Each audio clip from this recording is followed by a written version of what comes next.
మొదట చూడబోతున్న topic AP పరిపాలనకు సంబంధించి. ఆంధ్రప్రదేశ్ ముఖ్యమంత్రిగా ఉన్న చంద్రబాబు గురించి జనం మాట్లాడుకునేది ఏంటి అంటే ఆయన ఫస్ట్ సంస్కరణల గురించి మాట్లాడుతూ ఉంటారు, అభివృద్ధి గురించి మాట్లాడతారు, ఆ తర్వాతే సంక్షేమం గురించి మాట్లాడతారు అని. కానీ ఇటీవల కాలంలో ఆయన మొదటగా మాట్లాడుతున్నది సంక్షేమం, ఆ తర్వాతే సంస్కరణల అభివృద్ధి గురించి మాట్లాడుతున్నారు అని. అంటే చంద్రబాబు తీరులో మార్పు వచ్చిందనే చర్చ జరుగుతోంది. మార్పు వచ్చిందని అన్నట్టుగానే ఉందంటారా? అంటే ఏది ముందు ఏది వెనక కాదు.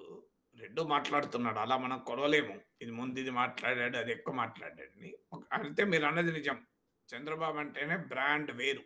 మీకు చంద్రబాబుకు, రాజశేఖర రెడ్డి కుటుంబానికి, జగన్‌కు ఉన్న మౌలికమైన తేడా ఏంటంటే, ప్రజల్లో కూడా చంద్రబాబు అంటే అభివృద్ధి, చంద్రబాబు అంటే గవర్నెన్సు, చంద్రబాబు అంటే ఆర్థిక సంస్కరణలు. ఇది సహజంగా ఎవరికైనా నమ్మకం. ప్రజలకు అదే నమ్మకం, రాజకీయ వర్గాలకు అదే నమ్మకం. ఈవెన్ ఉమ్మడి రాష్ట్రంలో ఆయన ప్రపంచ బ్యాంకుతో కుదుర్చుకున్న ఒప్పందాలు, ఆ సమయంలో ప్రపంచ బ్యాంక్ అయితే చంద్రబాబును కీర్తించింది కూడా. పొలిటికల్ రిస్క్‌లు ఉన్నా కూడా ఆర్థిక సంస్కరణలను అమలు చేసేటువంటి నాయకుడిగా చంద్రబాబు నాయుడు పొగిడింది world bank. Even Chandrababu Naidu కూడా చెప్తూ ఉంటాడు. 90స్‌లో ఎకనామిక్ రిఫార్మ్స్ ఇండియాలో సిస్టమాటిక్‌గా ప్రారంభమైన తర్వాత 91లో మిడ్ 90స్‌కి వచ్చే వరకు ఏ రాష్ట్రము అందుకోనంత వేగంగా చంద్రబాబు నాయుడు ప్రభుత్వమే అందుకుంది. దీనికి తోడు టెక్నాలజీ యూజ్ దీనిపై కూడా పెట్టుబడులను ఆకర్షించడము. సో, ఇదంతా చంద్రబాబు నాయుడు బ్రాండ్. ఆ బ్రాండ్‌ను కంటిన్యూ చేయడం లేదని కూడా చెప్పలేం. ఇప్పుడు మీకు ఉదాహరణకు టెక్నాలజీ రంగంలో క్వాంటమ్ వ్యాలీ, ఆర్టిఫిషియల్ ఇంటెలిజెన్స్ అంటున్నాడు. పెట్టుబడులను ఆకర్షించడం పైన ప్రధానమైన ఫోకస్ పెడుతున్నాడు. మీకు ఈ తన ఇమేజ్ ఆర్థిక సంస్కరణ ఇమేజ్ కూడా ఇప్పుడు పబ్లిక్ ప్రైవేట్ పార్ట్నర్‌షిప్, మెడికల్ కాలేజీలని జగన్ ప్రభుత్వ రంగంలో నిర్మిస్తానంటే వాటి పబ్లిక్ ప్రైవేట్ పార్ట్నర్‌షిప్ పేరిట పీపీపీ అంటే ఒక రకంగా ప్రైవేట్ వారికి అప్పజెప్పడమే అది. సో, ఆ విధానాలు అనుసరిస్తున్నాడు.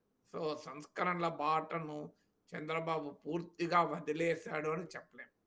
అయితే సంక్షేమ బాటను మాత్రం అందుకున్నాడు. ఈ తేడా ఎందుకు కనబడుతుంది మనకు అంటే 2004 ఎన్నికలకు ముందు ప్రపంచ బ్యాంకు ప్రపంచ బ్యాంక్ నిర్దేశిత ఆర్థిక సంస్కరణలు, ఆర్థిక విధానాలు రాజకీయంగా సవాల్‌గా మారుతున్న చంద్రబాబు నాయుడు గుర్తించలేదు. సో, ఎట్టి పరిస్థితుల్లో తాను ఆర్థిక సంస్కరణల బాటకి కట్టుబడి ఉంటాను. ఆర్థిక సంస్కరణలే అభివృద్ధిని డెలివర్ చేస్తాయి. అభివృద్ధితో ప్రజలు సంతృప్తి చెందుతారు అని ఆయన నమ్మకం. ఆయన అలాగే నమ్మాడు కూడా. అందుకే 2004 ఎన్నికల సమయంలో కూడా తాను గెలుస్తాననే విశ్వాసంతోనే అలిపిరి ఘటన తర్వాత ఎన్నికలు ముందుకు కూడా జరిపాడు. కానీ మనకు క్షేత్రస్థాయిలో ప్రజల మూడ్ అర్థం చేసుకున్న వాళ్ళకి స్పష్టంగానే అర్థమైంది. లేదు, పరిస్థితి మారుతోందని. నాకిప్పటికి గుర్తు, అప్పుడు టీవీ9 ఒక్కటే ఉండేది. సో, టీవీ9లో నేను దేవేంద్ర గౌడ్ ఒక డిబేట్‌లో పాల్గొన్నాను. నేను 15 రోజుల ముందు చెప్పాను. మీకు ఇప్పుడు రాజకీయ సంకేతాలు చూస్తుంటే తెలుగుదేశం ఓడిపోయేలా ఉంది అంటే దేవేంద్ర గౌడ్ ఇనలేదు. ఎట్టి పరిస్థితుల్లో ఓడిపోము. ఇంటెలిజెన్స్ సమాచారం అదే చెప్తోంది అని. లేదు, మీకు అర్థం కావడం లేదు అన్నాను. రిజల్ట్స్ తర్వాత వచ్చి నిజమే సార్ మీరన్నది అన్నాడు. సో, తర్వాత మీకు చంద్రబాబు నాయుడు కూడా మాట్లాడారు. సో, అప్పుడు అంగీకరించారు రిజల్ట్స్ తర్వాత. కానీ రిజల్ట్స్‌కి ముందు చాలా నమ్మకం ఉండే మేమే గెలుస్తాము అని. ఎందుకంటే ప్రజలు మూడ్‌ను పూర్తిగా క్యాప్చర్ చేయలేకపోయారు. దీనికి భిన్నంగా రాజశేఖర రెడ్డి పాదయాత్ర జరిపి ప్రజల సంక్షేమం వల్లనే తాను గెలుస్తాను అని తన బ్రాండ్‌గా మార్చుకున్నాడు. తాను అధికారంలోకి వచ్చాక పెద్ద ఎత్తున ఇన్నోవేటివ్ సంక్షేమ పథకాల్ని మొదలుపెట్టాడు. అవన్నీ మంచివా? చెడ్డవా? అవి ఆర్థికంగా సమాజానికి ఉపయోగపడతాయా? అవన్నీ వేరే డిబేట్. కానీ మొదలుపెట్టాడు. ఆ ఎన్నికల సమయంలో చంద్రబాబు నాయుడు అన్నదేంటంటే, రాజశేఖర రెడ్డి ఉచిత విద్యుత్ ఇస్తానంటే, ఉచిత విద్యుత్ ఇస్తే కరెంటు తీగలపై బట్టలు. బట్టలు ఆరేసుకోవాల్సుంటది. హ్మ్. నేను విద్యుత్ సంస్కరణలు చేపట్టి పెద్ద ఎత్తున అభివృద్ధి చేస్తున్నాను విద్యుత్ రంగాన్ని అన్నాడు. హ్మ్. చివరకు బషీర్బాగ్‌లో విద్యుత్ ఛార్జీల వ్యతిరేక పోరాటంలో ముగ్గురు అమరులయ్యారు కూడా. సో, అంత గట్టిగా చంద్రబాబు నాయుడు నిలబడేవాడు. ఈవెన్ ఆ గాయాలు ఆ విద్యుత్ ఛార్జీల వ్యతిరేక ఆందోళనలో పోలీసుల లాఠీలకు, తుపాకీ గుళ్ళకు ఎదురొడ్డి పోరాడిన వారి గాయాలు తగిలితే ఆసుపత్రికి వెళ్ళి పరామర్శించాలన్నా చంద్రబాబు నాయుడు చాలా రెసిస్ట్ చేశాడు. అలాగే ఎక్స్‌గ్రేషియా ఇవ్వటానికి కూడా నిరాకరించాడు. సాధారణంగా ప్రభుత్వం వెంటనే ఎక్స్‌గ్రేషియా ఇస్తుంది. సో, అంత కఠినంగా ఆర్థిక సంస్కరణలకు సమర్థించేవాడు. ప్లెయిన్ స్పీకింగ్ అని తానే ఒక పుస్తకం కూడా రాసాడు. సో, అందులో కూడా తన ఐడియాస్‌ని అసలు ప్రభుత్వ రంగం ఉండకూడదు. ప్రభుత్వము ఇది Adam Smith economic theory wealth of నేషన్స్‌లో none should interfere with the business and the state should never interfere with the business అని. అంటే వ్యాపార వాణిజ్యాలలో ప్రభుత్వం జోక్యం చేసుకోకూడదు. అందులో ఆహ్, ఎవరు జోక్యం చేసుకోకూడదు. అందులో ప్రభుత్వం అసలే జోక్యం చేసుకోకూడదు అని. సో, ఈ ఫ్రీ మార్కెట్ ఎకనామిక్ థింకింగ్‌కు చంద్రబాబు నాయుడు పెద్ద ఓటరి.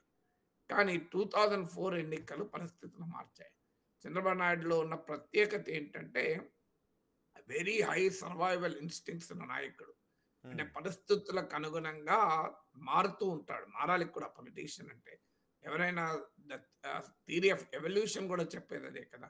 సో, ఎప్పుడైతే రాజకీయాల పరిణామాలు మారాయో 2009లో ప్రతి కుటుంబానికి రూ. 2000 మేము క్యాష్ ట్రాన్స్‌ఫర్ చేస్తాను అని ప్రచారం చేశారు. అయినా జనం నమ్మలేదు. ఉమ్, వామపక్షాలు టీఆర్ఎస్‌తో కలిసి పొత్తు పెట్టుకొని వచ్చినా జనం నమ్మలే. అంటే చంద్రబాబు నాయుడు బ్రాండ్ సంక్షేమం కాదు. ఆర్థిక సంస్కరణలే అని. 2014లోమో ఈ సంస్కరణలు, సంక్షేమం అనే అంశం పైన ప్రజలు ఓటు వేయలే. ప్రజలప్పుడు ఓటు వేసింది రాష్ట్ర విభజన నేపథ్యంలో రాజధాని లేని కొత్త రాష్ట్రానికి పాలనాదక్ష అనుభవం కలిగినటువంటి నాయకుడు కావాలి అన్న ఫ్యాక్టరు, దేశవ్యాప్తంగా మోడీ అనుకూల రాజకీయ వాతావరణము, మోడీతో చంద్రబాబు జతకట్టడము, పవన్ కళ్యాణ్ కలిసి రావడము, కాపు ఓటు కూడా పెద్ద ఎత్తున కూటమికి షిఫ్ట్ కావడము, ఇలాంటి అనేక ఫ్యాక్టర్స్ వల్ల 2014లో 2% ఆధిక్యతతో గెలిచారు ఉమ్, టీడీపీ నాయకత్వంలోని కూటమి. సో, 2019లో మళ్ళీ దెబ్బతిన్నాడు. 2024లో ఇక ఫుల్ స్కేల్‌లో సంక్షేమానికొచ్చేసారు. ఉమ్, అసలు జగన్మోహన్ రెడ్డి కన్నా తానే ఎక్కువ సంక్షేమాన్ని ఇస్తానని రివైజ్డ్ అండ్ ఎన్లార్జ్డ్ ఎడిషన్ ప్రకటించాడు. ఆయన అమ్మ ఒడి అంటే తల్లికి వందనం. ఆయన జగన్మోహన్ రెడ్డి అమ్మ ఒడికి తల్లికి వందనం.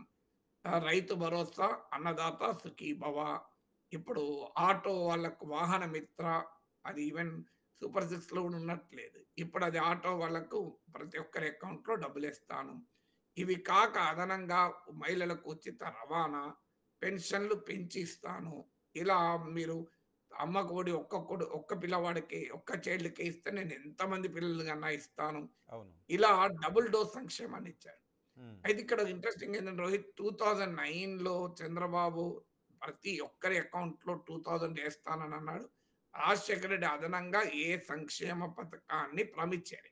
ఉమ్, అయినా కూడా రాజశేఖర రెడ్డి గెలవగలిగాడు స్వల్ప మెజార్టీతో. ఉమ్, ఎందుకు మరి ఇప్పుడు చంద్రబాబు నాయుడు పైన నమ్మకం కలిగింది ప్రజలకు?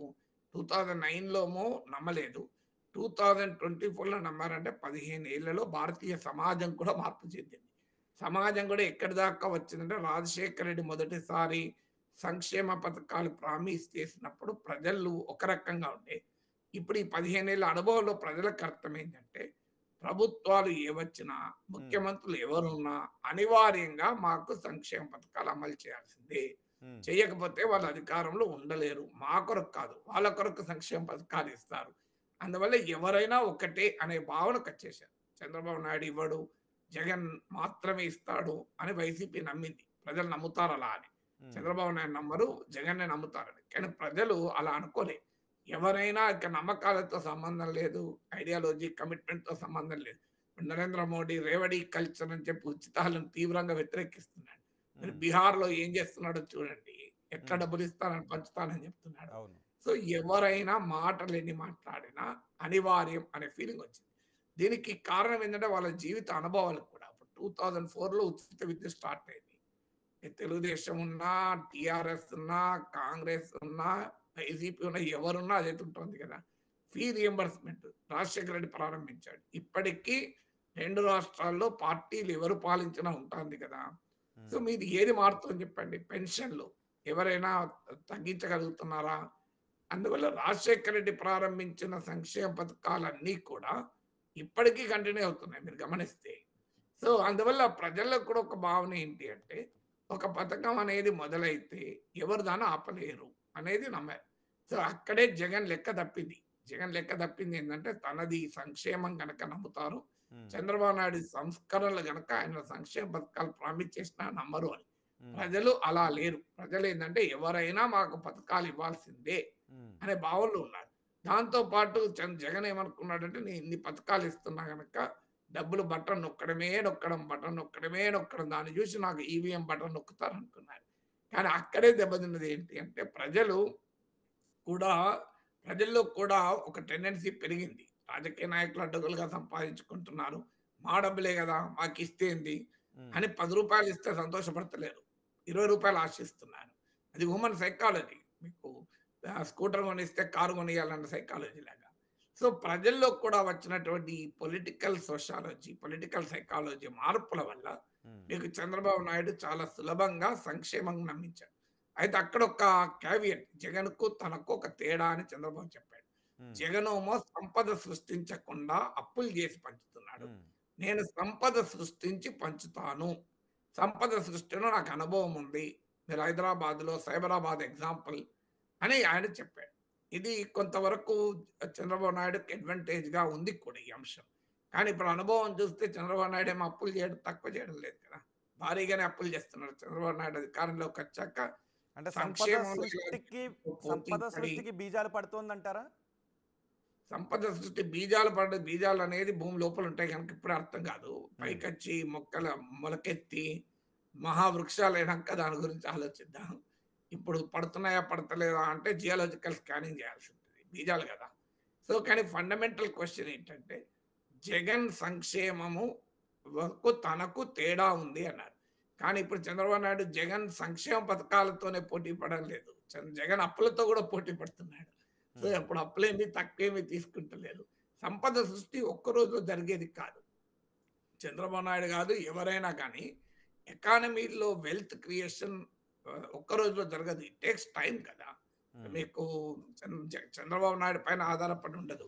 దేశంలోను, ప్రపంచంలోను ఉన్న ఆర్థిక పరిస్థితులు అనేక అంశాల పైన సంపద సృష్టి ఆధారపడి ఉంటుంది. హ్మ్. అందువల్ల సంపద సృష్టి అదేదో ట్యాప్ లాగా నేను ఒక ట్యాప్ ద్వారా ఇస్తున్నానంటే పైన ట్యాంక్ నింపినట్టు ఉండదు కదా! మీకు కింద బోర్‌వెల్ పెట్టి సో, అటు కింద ట్యాప్ ఆన్ చేస్తే పైన కూడా ట్యాప్ ఆన్ చేయాలి ట్యాంక్‌లోకి అన్నట్టుండదు. హ్మ్. సంపద సృష్టి, ప్రజలకు సంక్షేమ పంపిణీ ఏకకాలంలో జరగవు. హ్మ్. Both have its own time schedules కదా! కరెక్ట్. జరుగుతదా లేదా? జరిగిందా లేదా? అనేది చర్చ పక్కకు పెడదాం. జరుగుతుంది అనుకున్నా కూడా దాని రెండిటి టైమ్ షెడ్యూల్ వేరు వేరు ఉంటది.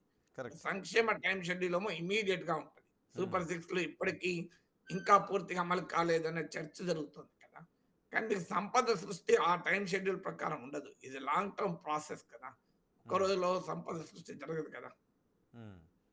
రైట్. అంటే ప్రజల్లో వస్తున్న మార్పులు కూడా సంక్షేమాన్ని ఏ ప్రభుత్వాలైతే ముందు పెట్టుకుంటాయో, సంక్షేమం రోడ్డు పైన నడుస్తాయో, అవే తదుపరి ఎన్నికల్లో వరుసగా గెలిచిన ట్రాక్ రికార్డ్ వల్లే చంద్రబాబులో ఈ మార్పు వచ్చిందని అనుకోవాలా? అంటే వరుసగా గెలవడం అనేది కూడా మనం 100% చెప్పలేము. ఎందుకంటే జగన్మోహన్ రెడ్డి మరి ఇన్ని సంక్షేమ పథకాలు అమలు చేసినా ఓడిపోయాడు కదా! హ్మ్. మీకు జగన్మోహన్ రెడ్డి కూడా ఎన్నికల్లో ఓడిపోయాడు. రాజశేఖర్ రెడ్డి అన్ని సంక్షేమ పథకాలు అమలు చేశాక కూడా హ్మ్. 2009 ఎలక్షన్స్‌లో చాలా మార్జినల్‌గానే గెలిచాడు. అసలు రాజశేఖర్ రెడ్డి అనేవాడు తనకు పాస్ మార్కులు మాత్రమే ఇచ్చారని. మీకు ఎన్టీ రామారావు 83, 84లో రూ. 2 కిలో బియ్యం లాంటి వెరీ పాపులర్ సంక్షేమ పథకాన్ని అమలు చేసినా కూడా 1989లో అవును. కాంగ్రెస్ పార్టీ చేతిలో ఓడిపోయాడు కదా! హ్మ్. సో, అంతర్గత కుమ్ములాటలు అటు అనేక మంది నాయకులతో ఉన్న కాంగ్రెస్ పార్టీ చేతిలో ఓడిపోయాడు. సో, మీకు సంక్షేమమే ప్రతిసారి గెలిపిస్తే మీకు ఎన్టీ రామారావు ఓడిపోకూడదు. రాజశేఖర్ రెడ్డి సెకండ్ టైమ్ ఇంకా ఎక్కువ సీట్లతో రావాలి. జగన్మోహన్ రెడ్డి 11 సీట్లకు పరిమితం కాకూడదు. మరి ఇవి 3 ఉదాహరణలే కదా! అవును. సో, కేసీఆర్ గూడా ఓడిపోయాడు కదా! మీకు హ్మ్. కేసీఆర్ సంక్షేమ పథకాలన్నీ గ్రామీణ ప్రాంతాల్లో అమలైనయి. రైతు హ్మ్. బంధు, కళ్యాణ లక్ష్మి, దళిత బంధు అన్నీ అమలు చేశారు కదా! మరి గ్రామీణ ప్రాంతాల్లోనే కదా కేసీఆర్ ఓడిపోయింది. అవును. సంక్షేమ పథకాలు అంతగా అమలు రెలెవెంట్ కానీ హైదరాబాద్ నగరంలో బీఆర్ఎస్ బాగా గెలిచింది కదా! హ్మ్. సో, సో అందువల్ల ఒక్క సంక్షేమ పథకాలే అధికారాన్ని తెస్తాయనేది రాంగ్ థియరీ. జగన్మోహన్ రెడ్డి దెబ్బతిన్నది కూడా అదే. ప్రతి క్షణము నేను బటన్ నొక్కుతున్నా. బటన్ ఎక్కడానికి టైమ్ షెడ్యూల్. ఇంకో రైట్. బటన్ నొక్కుతున్నా అని చెప్పుకుంటూ పోయాడు.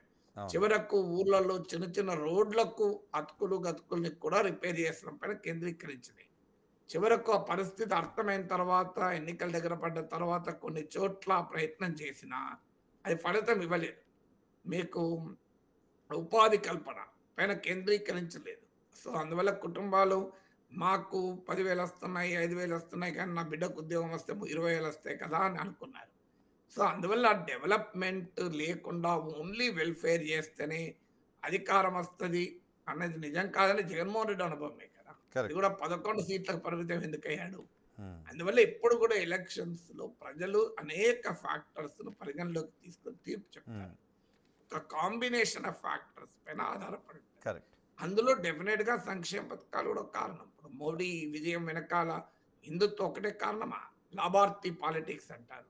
హ్మ్. అంటే తన ఆయుష్మాన్ భారత్ కావచ్చు, పీఎం కిసాన్ కావచ్చు, గ్యాస్ పథకం ఉజ్వల కావచ్చు, ఇలాంటివన్నీ కూడా చెప్తూ 80,00,00,000 మందికి ఉచిత ఆహార ధాన్యాలు, ఇలాంటి సంక్షేమ పథకాల లాభార్థి పాలిటిక్స్ అన్నాడు. హ్మ్. సో వీటితో పాటు హిందుత్వ, వీటితో పాటు పార్టీ ఆర్గనైజేషన్, బలమైన నిర్మాణము, ఇవన్నీ కూడా ఒక ఫ్యాక్టర్స్. ఎప్పుడు కూడా రైట్. ఒక్క ఫ్యాక్టర్ పైన ఏది ఆధారపడి ఉండదు కరెక్ట్. ఎలక్షన్స్. రైట్ అండి.